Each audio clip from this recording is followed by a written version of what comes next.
bukan ijazahmu apa, bukan adu ijazah sekarang ini, bukan. Adu keterampilan, adu skill, adu kompetensi. Paling nggak hadir ya pertama Jokowi nggak hadir, surat kuasa aja belum. Padahal kan nggak mungkin, ya nggak tahu tuh nggak mungkin. Tapi dia bisa capek-capek turun ke Jogja, kedatengin UGM, reunian juga. Kok ke pengadilan sini nggak datang, deket kok dari istana. Saya hanya ingin begini ya, siapapun juga yang mendapatkan tuduhan yang sama dengan saya nih. Oh ya, kamu atau Anda itu punya gelar palsu atau punya ijazah palsu.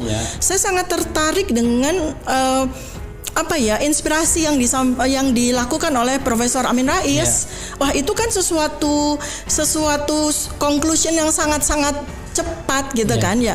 Kalau saya dituduh misalnya, oh Dr. Tifa dokter palsu, ya sudah saya tunjukin aja nih ijazah saya dari Fakultas Kedokteran Universitas Gadjah Mada. Jadi ini misalnya Pak Jokowi, ada orang menuduh Amin Rais ternyata ijazah SD, SMP, SMA-nya itu hoax, palsu, muzayyaf dalam bahasa Arabnya itu, tidak asli. Nah, maka saya tinggal menunjukkan di pengadilan itu, saya akan datang, kemudian saya tunjukkan, ini loh ijazah saya. Jangan sangka buruk, ini baik buat Jokowi. Kan sebenarnya cuma nggak sampai 10 menit saya kira. Jokowi datang, ini ijazah saya yang asli kok. Mana yang palsunya yang mana? Kan selesai. Kok kenapa berbelit-belit begitu? Demikian juga Pak Jokowi, please do come to PN Jakarta Selatan. Ya cukup mungkin 10 menit ya, Pak Jokowi tunjukkan ini loh ijazah saya yang asli. Nah, kemudian argumen Bambang Tri dan para advokat itu bisa salah. Tapi sebaliknya, kalau yang benar adalah yang digugat oleh Bambang Tri dan dibantu 5 advokat ya tentu risikonya wallahu a'lam.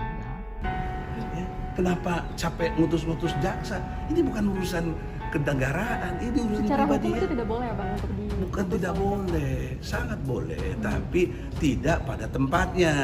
Karena proporsi dia sebagai yang digugat itu Jokowi sendiri dalam pengertian perilaku pribadinya yang diduga memalsukan ijazah.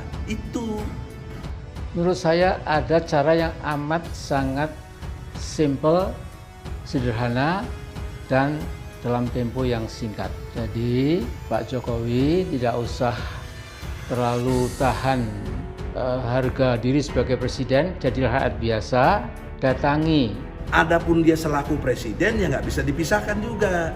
Nah, kalaupun dia mau menginterahkan jaksa, boleh juga sebagai presiden, jangan sebagai pribadinya.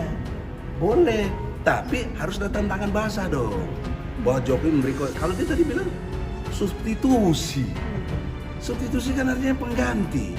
Bukan dari Jokowi, bagaimana begitu logika hukum? Apakah MPR kemudian akan mengimpeach saudara Jokowi? Saya tidak tahu ya. Tapi itulah saya kira cara yang paling mudah, jangan berpiro, jangan kesana kemari, apalagi mengumbar secara liar ya. Para buzir-buzir itu malah makin ribut ya.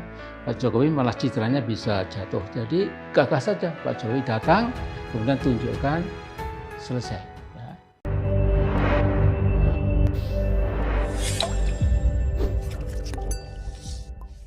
Kalau ada kiai ngeritik pemerintah, itu kiai yang baik itu.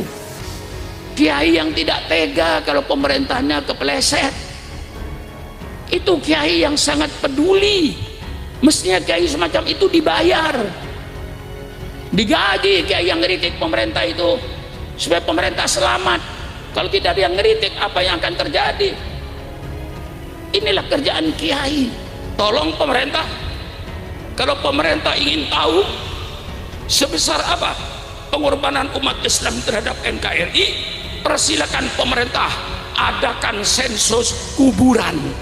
Presiden, menteri, semua ini tidak ada yang berjasa dalam NKRI itu. Ayo ngomong dengan saya.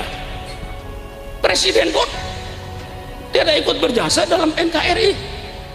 Karena Bapak Presiden lahir tahun 1962. Presiden itu lahir tahun 1962, NKRI sudah ada. Ini sejarah. Seandainya waktu itu ulama bertahan tidak mau cabut, ya nggak ada NKRI ini. Masa pengorbanan ulama untuk NKRI sejauh itu? Begitu merdeka kayak sekarang ini, kayaknya umat Islam yang dicurigai radikal. Mana ada yang lebih toleransi? Tolong carikan agama lain yang berdasarkan kitabnya yang kayak Islam toleransinya. Kurang jelas apa Quran ini yang mengajarkan toleransi? Tidak ada yang lebih toleransi daripada Islam. Ini saya jeret-jeret saudara. Kalau selalu dituduh seolah yang tidak toleransi Islam, yang tidak toleransi Islam, yang tidak toleransi Islam, sakit hati saya. Karena Islam mengajarkan toleransi. Ini ayat Qur'annya, ini hadisnya. Kalau seandainya Islam tidak toleransi, saya yakin gereja dari Sabang sampai Merauke 1 minggu rata dengan tanah.